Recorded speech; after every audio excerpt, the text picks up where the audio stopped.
The question is, do you see a difference between the brain and the mind? That's an interesting one. Recently, there's a great neuroscientist called Wolf Singer. He's the one who found the gamma waves in the brain. And we did a wonderful dialogue. It's about 300 pages, but we could not just polish it yet.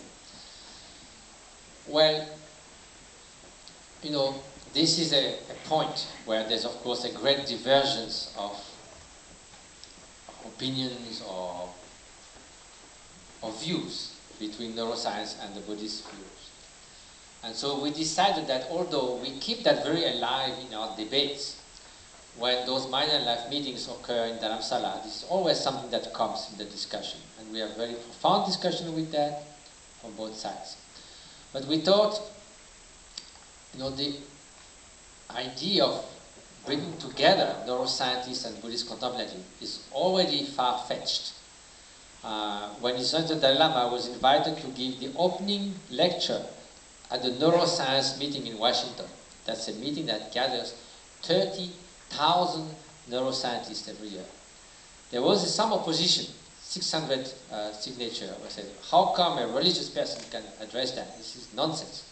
Fortunately, there were 34,400 scientists that were delighted. And when the door opened, they were running to get the first seat. And Richard Davidson said, the first time in 15 years that he ever saw scientists running to get on the first seat. Anyway, it was difficult, but keeping the collaboration on the level of what are the effects of mind training, what are the effects of meditation, how short-term meditation, like 20 minutes for 8 weeks, can already improve significantly the attention span, can decrease anxiety, tendency to depression, can even decrease your elevated blood pressure by 15 millimeter, for instance, can accelerate the healing of psoriasis. You know, when you treat psoriasis, you put someone in a UV sort of cave, not cave, sort of cage or cabin, and they have to stay there for 40 minutes every day. So they say, why don't you meditate at the same time? And it turned out that if you do mindfulness-based stress reduction meditation, and it accelerates. But anyway, there's plenty of clinical studies now showing the effect. So that's a short-term effect, long-term effect. That really can be a major contribution. So now, if right from the beginning we had put as a major issue the nature of consciousness, I think we'd have put off a lot of the great neuroscientists now who are very eager to work with us. And that would have slowed down or would have excluded some of the great researchers that just because of that question would have just thought, okay, this is something we cannot touch.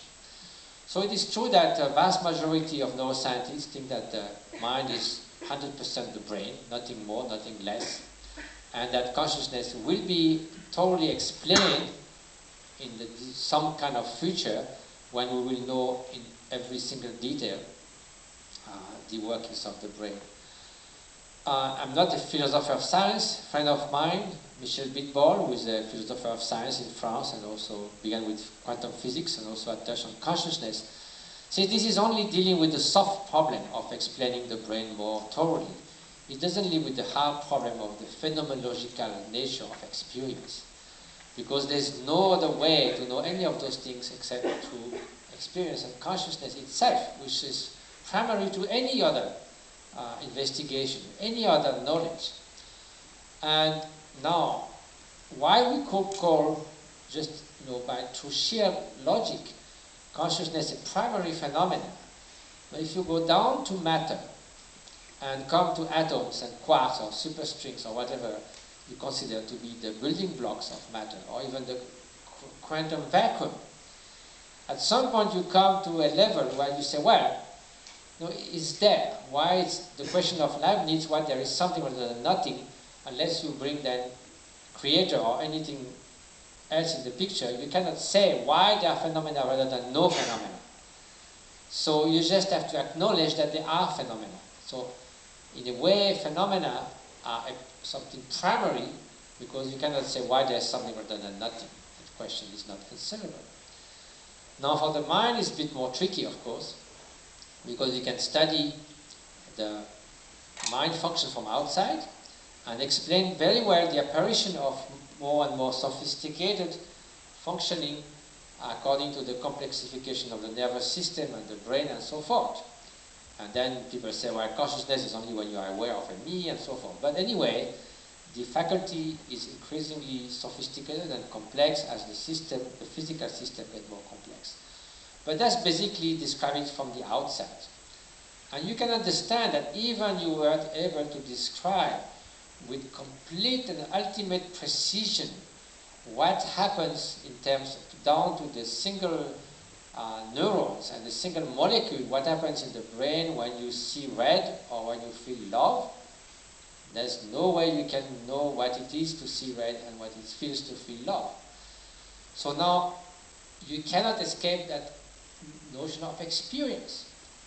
Now yes, in the way, if you come down to matter and reach superstring, you say, well, I've got something very simple there. But when you look into experience, deeper and deeper and deeper, you don't come to neurons. I mean, you can't even feel your brain. It's one of the only things in your body you don't feel. And even when we do this, we have meditators have the capacity to activate. You know, I know by what they say that if I meditate on compassion, the left prefrontal cortex, the anterior insula, and some other areas are activated. They tell me I can see that real time with the real-time fMRI we did in Maastricht, where we can bring up and down this staff, but I can't feel anything. And anyway, I certainly don't come to neurons when I go deeper and deeper and deeper in the mind. Where do I come? I come to pure experience, sheer, basic, fundamental faculty of knowing, pure awareness, pure cognition. And then I cannot go there deeper than that. I cannot say why it's there rather than not there. So if you keep honestly the first person experience to the ultimate point, you reach only to pure experience. So from the phenomenological aspect, only thing we can say, this is also a primary thing. The other is correlated, but you cannot say that it's anyway. So there's all this reasoning is taking place. Those discussions are taking place. Of course, the Buddhists have this idea that two consecutive moments of any phenomena have some kind of a similar nature. You don't go from one moment to a seed of rice and giving sort of rice to wheat or to flour or something else. There is some kind of community of nature between immediate preceding moment as a cause and its effect. So the idea, the Buddhist reasoning that you find in treatises that are 1,000 years old, is that the preceding moment of consciousness has to be of the same nature. The very immediately preceding moment. That a kind of obscure moment in terms of cognition cannot give birth to something that knows. But that's the reasoning, that it has to be a continuity, in the same way that we say in the realm of matter, nothing can come from nothingness. Buddhist philosophy said that a million causes cannot bring into existence something that doesn't exist at all. And also it cannot disappear into nothingness either. So that reasoning has led the Buddhist philosopher to have the concept of a continuum of consciousness. Of course, that's very far from neuroscience, and we're still discussing that. But I think the putting too much stress on that at this point would be counterproductive for the flourishing of the research.